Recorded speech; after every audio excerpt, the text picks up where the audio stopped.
Muito bom dia, irmãos. Bom demais estarmos juntos na manhã de hoje, nosso primeiro encontro desse ano, e aqui na manhã do domingo, para nós engrandecermos ao nosso Deus, aprendermos da palavra do Senhor.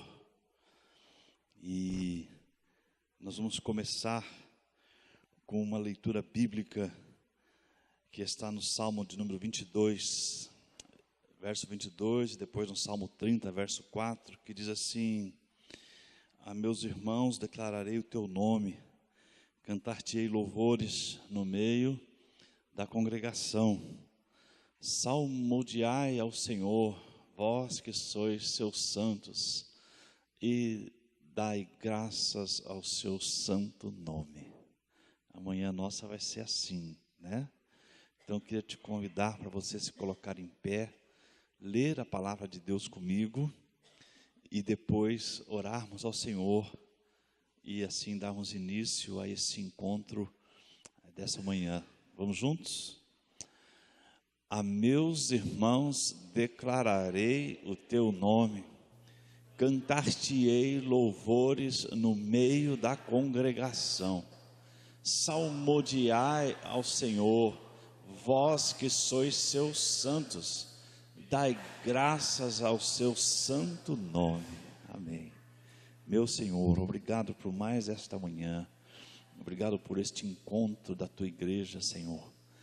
Tempo, Pai eterno, de adoração, tempo de aprendizado da palavra, oportunidade, Senhor Deus, do Senhor, como oleiro, moldar as nossas vidas, ó Pai, de forma que elas fiquem do jeito que o Senhor quer que elas fiquem, ó Pai.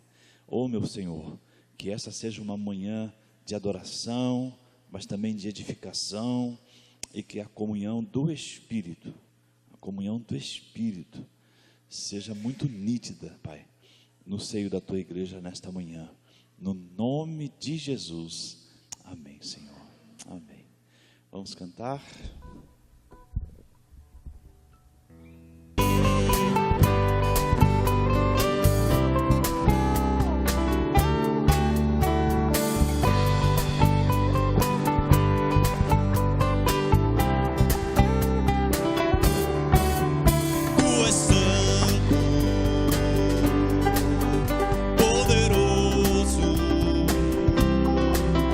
Tu és digno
Contigo eu quero estar, Senhor, te dar o meu louvor, amém?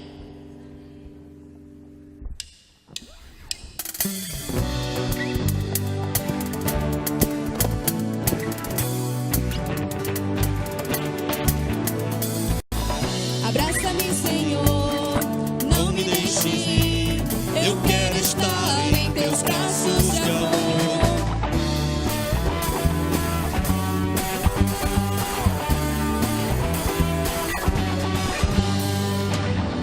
Contigo eu quero estar, te dar o meu louvor. Preciso deste amor. Jesus, és tudo para mim. Meu coração te entreguei, pois desta vida por mim. Tua graça é tudo que eu preciso. Jesus, és tudo para mim. Abraça-me, Senhor, não me deixes ir. Eu quero estar em teus braços de amor. Agora que perto estás, tudo é diferente, muito diferente, Senhor. Já não sou mais o mesmo, minha vida mudou. Contigo quero estar para sempre.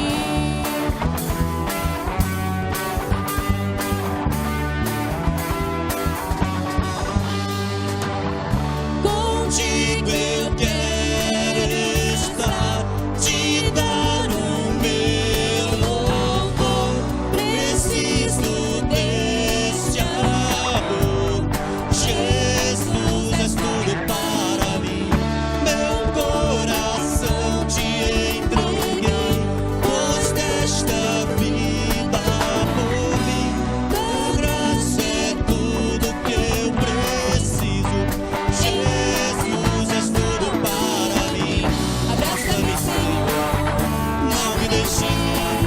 Eu quero estar em teus braços de amor.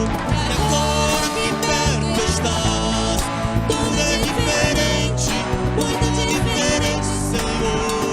Já não sou mais o mesmo, minha vida mudou. Contigo quero estar para sempre. Agora que perto estás, tudo é diferente, muito diferente, Senhor. Já não sou mais o mesmo, minha vida mudou. Contigo quero estar para sempre. Em tua presença me esconderei.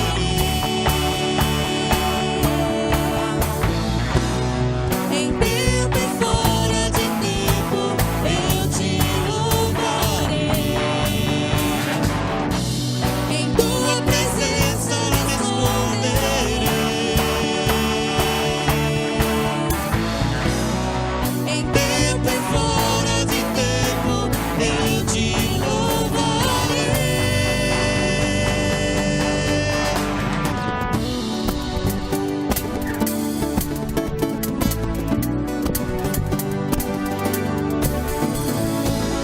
Abraça-me, Senhor, não me deixes ir. Eu quero estar em teus braços de amor. E agora que perto estás, tudo é diferente, muito diferente, Senhor.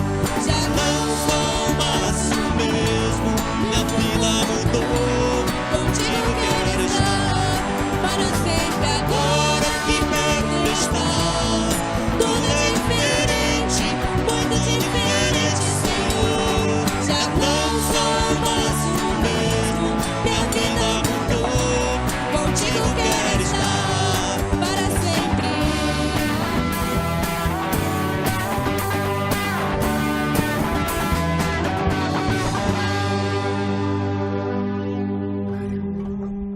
Amém.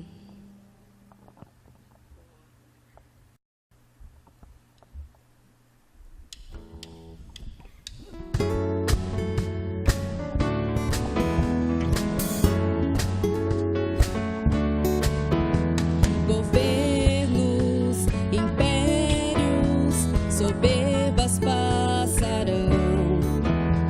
Para sempre tu permanecerás.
Tivemos uma passagem de ano muito especial, aqui no último dia 31, tempo bom de comunhão, de adoração.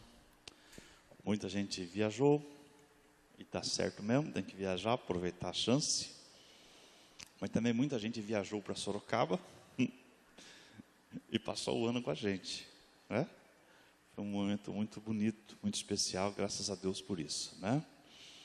Como já tem sido anunciado, eu vou reforçar que agora, no mês de janeiro, fevereiro e março, os nossos encontros matinais, aos domingos, têm início às 10 da manhã. Tá bom? E o pessoal do Ministério Infantil, crianças e juniores, durante esse mês de janeiro, já estão reunidos lá. Então, nem vem para cá, vai direto para lá. Tá bom? A classe dos adolescentes, acho que é só fevereiro, não é isso, Tomás?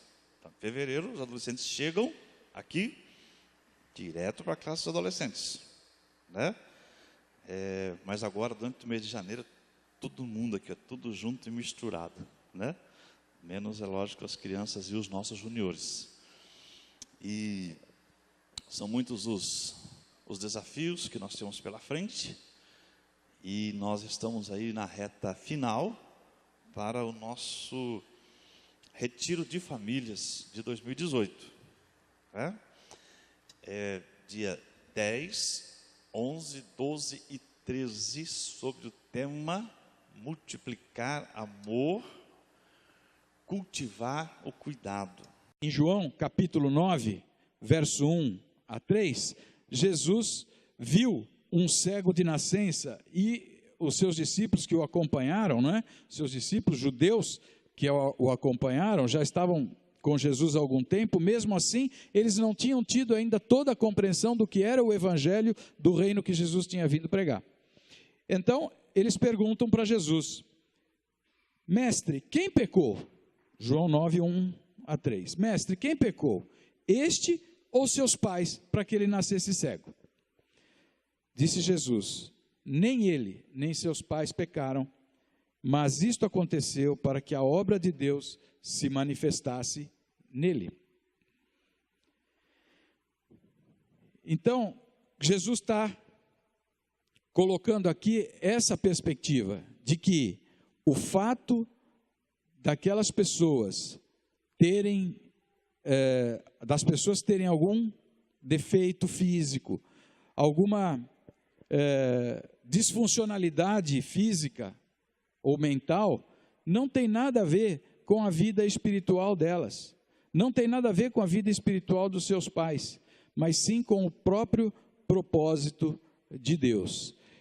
Então, quando ele fala, quando ele vê aqueles homens chegarem a ele e perguntarem e pedirem misericórdia, Senhor, e eles queriam misericórdia por quê?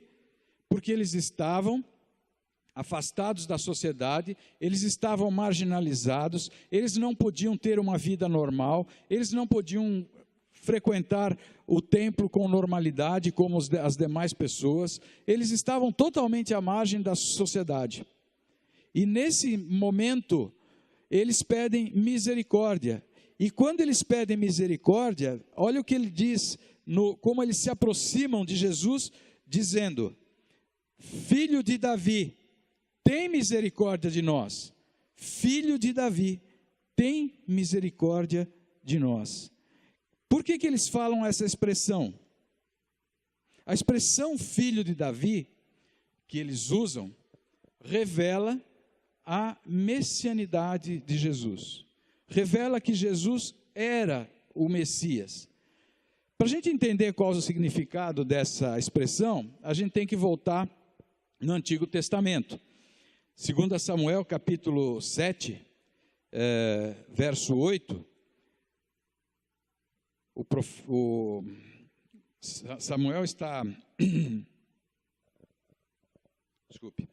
Em 2 Samuel, capítulo 7, verso 8, diz assim: agora, pois, diga ao meu servo Davi, assim diz o Senhor dos Exércitos. Então, Deus falando: eu os tirei das pastagens onde você cuidava dos rebanhos, para ser soberano de Israel, o meu povo. Mas isso que Deus estava dizendo sobre Davi, não era uma promessa para aquele reinado material, momentâneo, que ele estava entregando a Davi. Porque no verso 16, do mesmo capítulo 7 de 2 Samuel, nós vamos encontrar: quanto a você, Davi, se referindo a Davi, quanto a você, sua dinastia e seu reino permanecerão para sempre diante de mim. O seu trono será estabelecido para sempre. Também em Jeremias, capítulo 33, verso 15 a 17, diz que naqueles dias e naquela época, Jeremias, numa palavra profética da vinda de Jesus, naqueles dias e naquela época farei brotar um renovo justo da linhagem de Davi, da descendência de Davi. Ele fará o que é justo na terra, o que é certo na terra. Naqueles dias, Judá será salva e Jerusalém viverá em segurança. E este é o nome pela qual ela será chamada: o Senhor é a nossa justiça. Porque assim diz o Senhor: Davi jamais deixará de ter um descendente que se assente no trono de Israel. Falava: não, pode ir, você vai enxergar, pode ir, você vai andar, pode ir, você vai falar, demônio pode sair. Ora fazia com lodo, ora fazia com palavras, ora mandava outras pessoas ajudarem, enfim, não tinha padrão nenhum nas curas de Jesus. E quando a gente então volta para a palavra, e as coisas, quando a gente olha para a palavra e vê, tem alguma coisa errada nessa minha forma de pedir a Deus. Por quê? Lá em Isaías capítulo 29, 18, estava escrito: naquele dia, referindo-se ao dia do Senhor, os surdos ouvirão as palavras do livro, e não mais em trevas e escuridão, os olhos dos cegos tornarão a ver. Ora, meus filhos não vão poder ouvir a palavra do livro, pensava eu. E isso está na palavra. Onde que está o erro? Onde é que está a questão aí? Minha questão. Onde é que está? Ou sobre o que estava ainda acontecendo no ministério de Jesus, quando a gente lia em Mateus capítulo 11, verso 5. Os cegos veem, os aleijados andam, os leprosos são purificados, os surdos ouvem, os mortos são ressuscitados. Será que Jesus não existe mais? Será que aquele Jesus de ontem já não é mesmo o de hoje? E quem sabe então o que vai ser das promessas de amanhã? É preciso entender que em que circunstâncias, e isso Deus nos mostrou nessa história de família, que é preciso entender em que circunstâncias Jesus operava os milagres. Primeiro, na época dele, Jesus operava milagres para certificar aos judeus que ele era o Messias prometido. Muitos diziam-se Messias. Tinha, na época de Jesus ou antes de Jesus, muitos apareceram dizendo-se Messias, dizendo-se que eram filho de Deus, porque como conheciam a promessa, eles se vestiam de Messias, se fingiam de Messias e diziam: eu sou o Messias. E qual era a finalidade dos mestres da lei, dos fariseus? Era testar para ver se realmente aquele era o Messias prometido, se tinha aquelas características que estava prometido nas profecias, na linhagem de Davi, nas profecias. Eles tinham então, olhavam para Isaías capítulo 61, verso 1, e viam que o Espírito do Senhor, estava escrito assim: o Espírito do soberano Senhor está sobre mim, porque o Senhor ungiu-me para levar boas notícias aos pobres, enviou-me para cuidar dos que estão com o coração quebrantado, anunciar liberdade aos cativos e libertação das trevas aos cegos ou prisioneiros, como diz uma versão.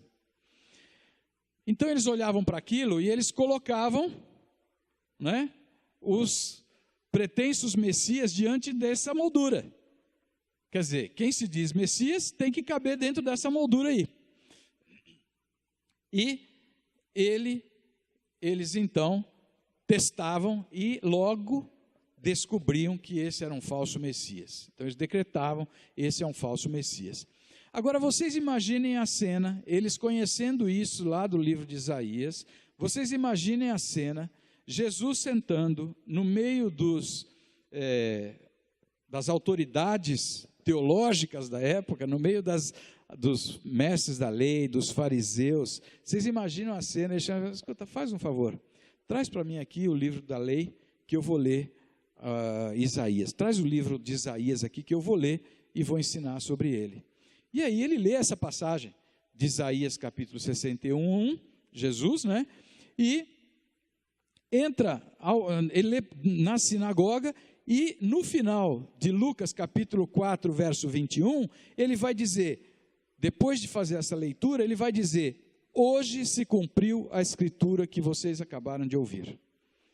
Olha a situação, mais um chegando aí dizendo que é o Messias, mais um para a gente pôr à prova, mais um para a gente olhar a moldura de Isaías, se esse cabe ou não. Mas era interessante que, parece que isso era tão comum, que até João Batista tem o seu momento de dúvida. Quando ele, na prisão, ele manda os seus discípulos irem ao encontro de Jesus, e isso está registrado em Mateus capítulo 11, enviou os seus discípulos para lhe perguntarem, és tu aquele que haveria de vir, ou devemos esperar algum outro? Jesus respondeu, voltem e anunciem a João o que vocês estão ouvindo e vendo. Os cegos veem, os aleijados andam, os leprosos são purificados, os surdos ouvem, os mortos são ressuscitados. Então Jesus fala o quê? Olha, não é esse o Messias que vocês estavam esperando? Vocês estão vendo o que está acontecendo. Os surdos estão ouvindo, os cegos estão vendo, os aleijados estão andando, e não eram esses os sinais que vocês precisavam para crer no Messias? Pois os sinais estão aí. Então, a resposta de Jesus não foi, não, diz para João que sou eu mesmo. A resposta de Jesus não foi assim. Ele falou assim, não, vocês vão lá e dão testemunho do que vocês estão ouvindo. Ou seja, vocês creem nos profetas e no que eles disseram a respeito de Messias, então respondam a João o que vocês viram. Quais são os sinais que vocês testemunharam? Porque esses sinais, por si só, testificam que eu sou o Cristo. Ainda assim, eles tinham dificuldade de aceitar o senhorio de Cristo. Jesus sabia disso, porque em João capítulo 4, verso 48, ele vai dizer, se vocês não virem os sinais e maravilhas, nunca crerão. Porque eles esperavam um Messias que pudesse realizar sinais e maravilhas. Por quê? Nenhum outro homem poderia fazer isso. Só alguém vindo da parte de Deus poderia.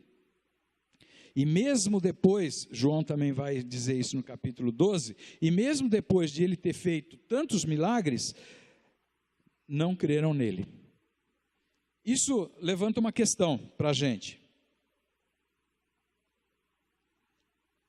Se Jesus não curou meus filhos da surdez, eu devo deixar de crer nele? Eu não vi esse milagre na minha vida, pelo menos não tinha visto até então, né? Devo pensar que ele não é capaz, ou que ele está se vingando de mim por alguma coisa que eu tenha feito, por não ser o cristão que eu deveria ser, ou por eu não ter orado da maneira correta? Se eu pensar assim, eu estou pondo a minha fé no milagre. Então eu só vou crer em Jesus se ele realizar o milagre. Vejam, aqueles dois cegos não estavam pondo a sua fé no milagre. Eles não disseram, Jesus, se você nos curar, nós vamos passar a crer que você é o filho de Davi. Eles não disseram isso. Eles chegaram clamando, filho de Davi. Então eles creram no Jesus do milagre, não no milagre de Jesus. É triste a gente ver em nossos dias pessoas procurando milagres para suas feridas em determinadas igrejas, porque só lá que há cura, só lá que há prosperidade, só lá que há restauração. Pessoas querendo ser tocadas por apóstolos, entre aspas. Pessoas tocando, vi um vídeo recentemente, uma bispa, né, num lugar como esse aqui, falando para o povo, e o povo correndo aqui para passar rapidamente as mãos nos pés da bispa aqui, para serem curados, para serem restaurados, para terem prosperidade. Não é? É triste ver isso. Pessoas que dão dinheiro na igreja em troca de uma bênção especial, em troca de uma cura, em troca de prosperidade, comprar óleo ungido, terra e água de Israel, pedaço de camisa de pastor, né? E por aí vai, correntes de não sei quantos dias de jejum e oração, passar no meio de fileira, de corredor de 300 e tantos pastores, né? É triste a gente ver isso. As pessoas que estão buscando restauração das suas necessidades, das suas enfermidades espirituais, materiais e físicas, não colocando a sua fé no Jesus desses milagres. Essas pessoas não querem o Jesus dos milagres, querem os milagres de Jesus. E ao irem atrás desses milagres, eles continuam seguindo como ovelhas que não têm pastor. É muito triste saber que as pessoas conhecem, sabem que existe alguém que pode restaurá-las, não só na sua condição física, na sua condição material, na sua condição relacional, mas pode restaurar a sua alma. Mas as pessoas estão procurando restauração do dia de hoje, restauração da vida aqui. Por quê? O Espírito Santo nos fez perceber, no caso dos nossos filhos, que a resposta de Jesus, quando os discípulos perguntam quem tinha pecado aos seus pais, se eram os pais dele ou eram ele próprio que havia pecado para que nascesse cego, o Espírito Santo nos fez perceber que a resposta de Jesus às nossas orações, para que os nossos filhos fossem curados, era exatamente aquela que ele deu aos seus discípulos. Nem ele, nem seus pais pecaram, mas isto aconteceu para que a obra de Deus se manifestasse na vida deles. O Espírito Santo fez a gente perceber que a bênção que ele tinha para nós não era a cura dos nossos filhos naquele momento, mas na dependência que nós teríamos que ter nele durante toda essa jornada que nós íamos ter agora para educação, desenvolvimento, crescimento dos nossos filhos. Na fidelidade dele para com aquela situação. Quem conhece um pouquinho da nossa história e quem conhece um pouquinho deste tema, sabe que não é nada fácil e nada barato, inclusive, conviver com essa situação. E ainda mais com 2 filhos. Nós temos 3, né? Andréia, mais velha, ouvinte. E a gente com 3 filhos, vocês que têm filhos sabem as despesas que isso dá, o trabalho que isso dá, né? E muitas vezes eu chegava do trabalho cansado, 8, 9 horas da noite, e tinha que dedicar ainda 2, 3 horas de aula particular. A Vera a mesma coisa, né, com os filhos, para eles poderem acompanhar minimamente o que acontecia na escola. As despesas me lembro, o primeiro equipamento auditivo que a gente comprou era um custo, na época, se não me engano, R$6.000. Eu estou falando isso de 30 anos atrás. 30 anos atrás. Nós não tínhamos esse dinheiro. Nós não tínhamos esse recurso, mas Deus providenciou. Nós, muitas vezes, não tínhamos tempo, a vontade de parar e não tínhamos força sequer de parar para ensiná-los, para ajudá-los a progredirem, mas em cada momento, Deus honrou a promessa de que se nós nos dedicássemos a eles, nós teríamos tudo o que nós precisávamos para que eles se desenvolvessem. Hoje eles estão adultos, tendo suas vidas próprias, independentes, trabalham, né? Têm autonomia.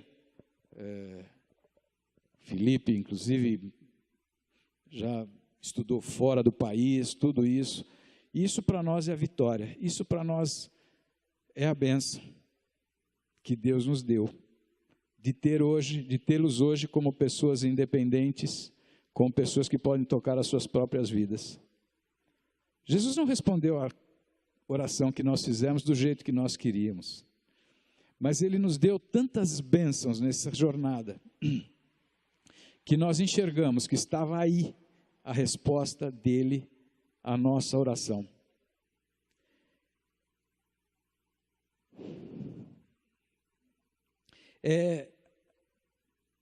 Inclusive, aí fazendo um parênteses, né? Mais recentemente, de 2 anos para cá, Felipe fez um implante coclear e agora, esse ano 2017, a Rebeca fez.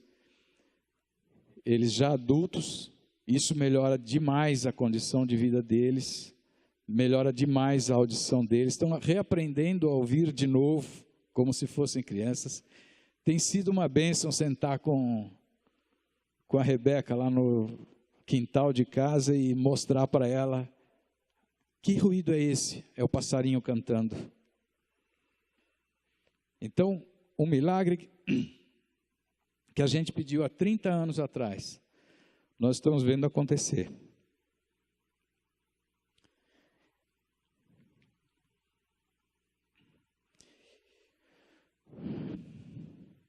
Porque em nenhum momento nós duvidamos do poder de Deus para fazer que isso acontecesse. Só Jesus. Só Jesus. Aonde você está pondo a sua fé? No Jesus que cura? No Jesus que pode curar, mas mesmo assim nem sempre cura? Ou só vai crer se Ele fizer um milagre na sua vida? Depois que Jesus curou aqueles 2 cegos, Ele mandou que eles não dissessem nada a ninguém. Eu confesso que essa parte do texto nunca me motivou a estudar o porquê dessa ordem de Jesus, talvez porque Ele ainda tinha que passar meio desapercebido dos seus opositores, talvez Ele quisesse testar a obediência daqueles homens, mas aparentemente nem Mateus se preocupou muito, porque ele não explica muito isso, Jesus não comenta isso, Mateus não registra nenhum comentário de Jesus sobre isso, então aparentemente nem Mateus nem Jesus deram muita importância a isso, então também não vou dar, e vou querer ficar com vocês só com o principal dessa pergunta de Jesus que está nesse texto. Você crê que eu posso? Você crê que eu posso? Que essa pergunta caia no nosso coração e que nós, humildemente, cheguemos a Deus e coloquemos diante dEle toda a nossa angústia, todo o nosso medo, toda a nossa necessidade. Em nome de Jesus. Amém.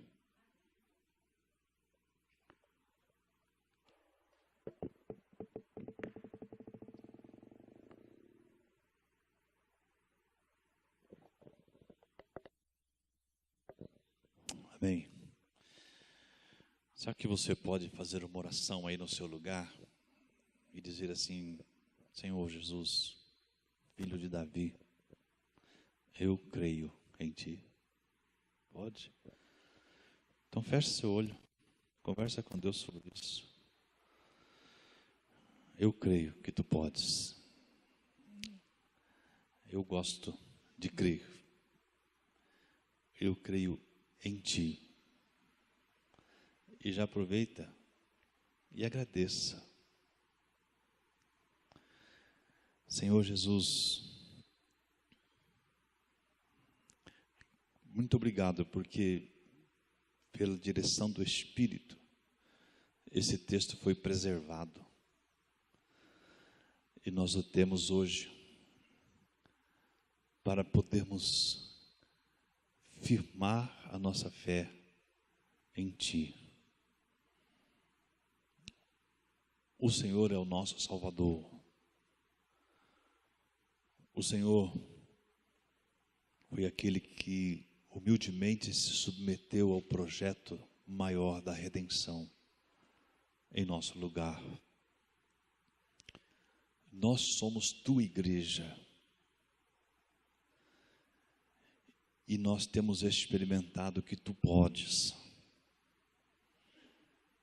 E aqui fica, Deus, no encerramento desta mensagem, a nossa declaração de fé.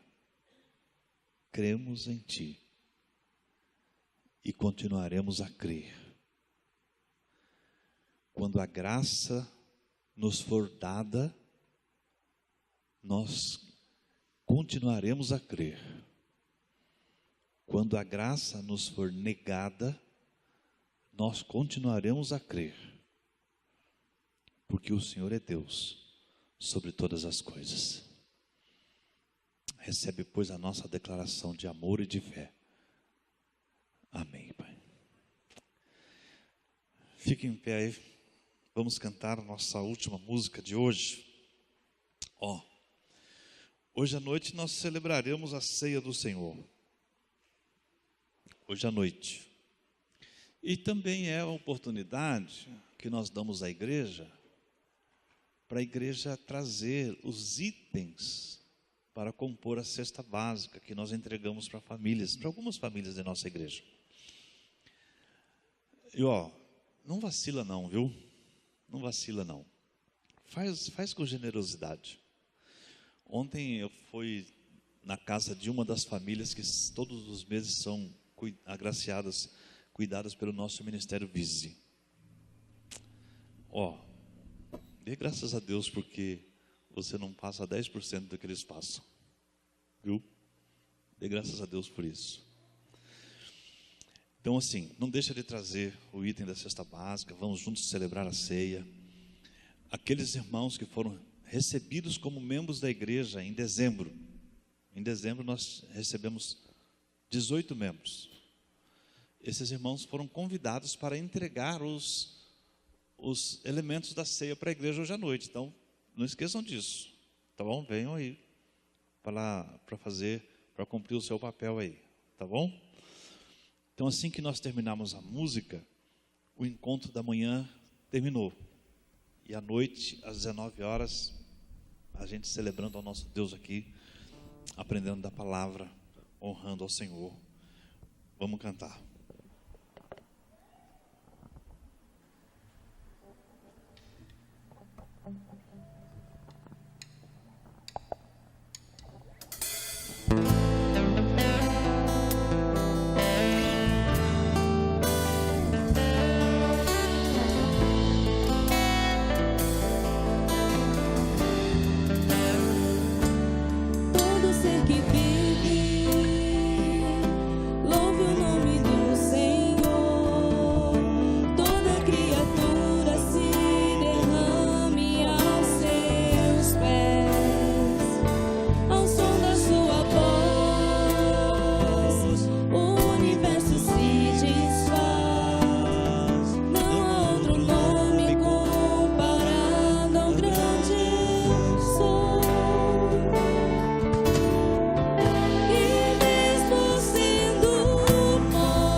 e céus e terras passarão, mas o teu nome é eterno.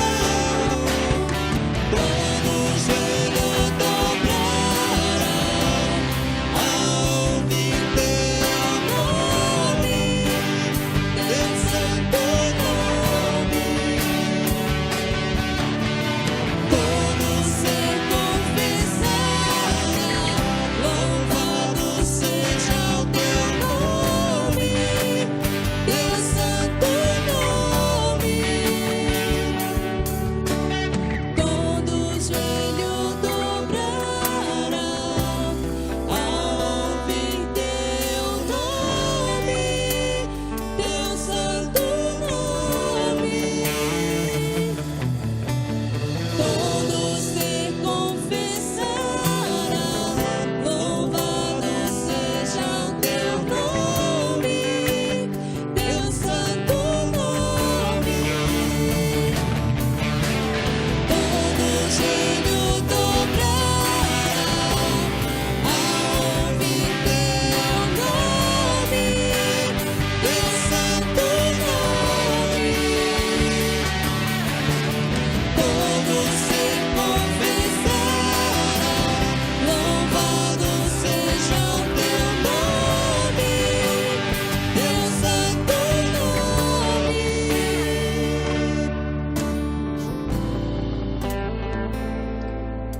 Amém. Bom domingo a todos.